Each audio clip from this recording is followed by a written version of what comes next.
అండి, welcome to our channel. టేస్టీగా గోధుమతో గులాబీలు ఏ విధంగా తయారు చేసుకోవాలో ఈ వీడియో ద్వారా తెలుసుకుందాం. ముందుగా 2 కప్పుల గోధుమ పిండిని తీసుకున్నాను.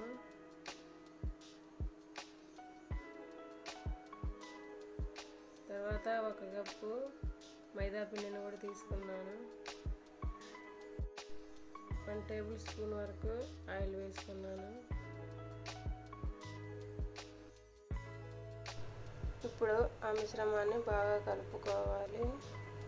మొత్తం కలిసే వరకు కలుపుకోవాలి.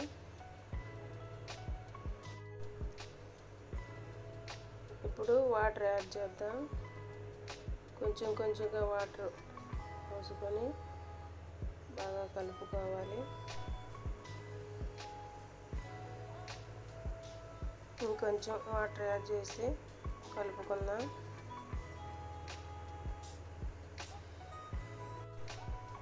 చూడండి, ఇలా మెత్తగా మృదువుగా ఉండేటట్లు చూసుకోవాలి.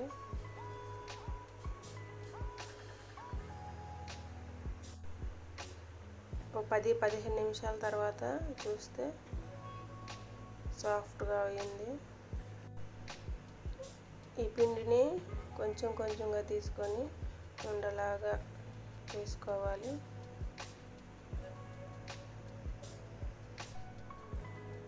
ఇలా చేసుకున్న తర్వాత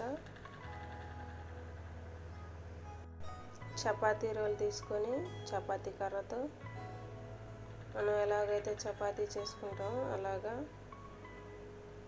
చేసుకోవాలి. ఇలా చేసి ఒక గిన్నె తీసుకొని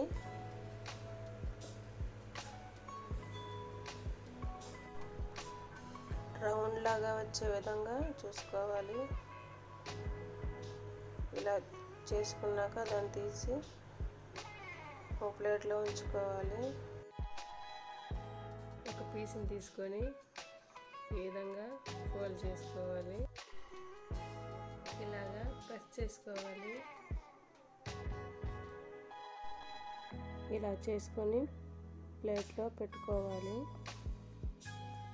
ఇప్పుడు స్టవ్ పైన కడాయి పెట్టుకొని అందులో ఆయిల్ పోసుకోవాలి. ఆయిల్ హీట్ అయ్యాక మనం చేసుకున్న వాటన్నింటిని అందులో వేసుకోవాలి. చూడండి, ఈ విధంగా బ్రౌన్ కలర్ వచ్చే వరకు వేగనివ్వాలి. ఒకసారి తిప్పుకుందాం. నేను సిమ్లో పెట్టే చేస్తున్నాను. మనకు కావాల్సిన బ్రౌన్ కలర్ వచ్చిందండి. వీటిని ఓ ప్లేట్లో తీసుకోవాలి. ఈ విధంగా వేసుకోవాలి. మరలా స్టవ్ పైన ఒక గిన్నెను పెట్టుకొని 1 కప్పు చక్కెర వేసి 2 కప్పుల వాటర్ని యాడ్ చేశాను. 10 నిమిషాల వరకు సిమ్లో పెట్టుకొని కరిగించుకోవాలి. అందులో మనం తయారు చేసి పెట్టుకున్న వాటిని వేసుకుందాం. ఆ స్వీట్ అంతా కూడా వాటికి పట్టే విధంగా చూసుకోవాలి. ఒకసారి కలుపుకుందాం.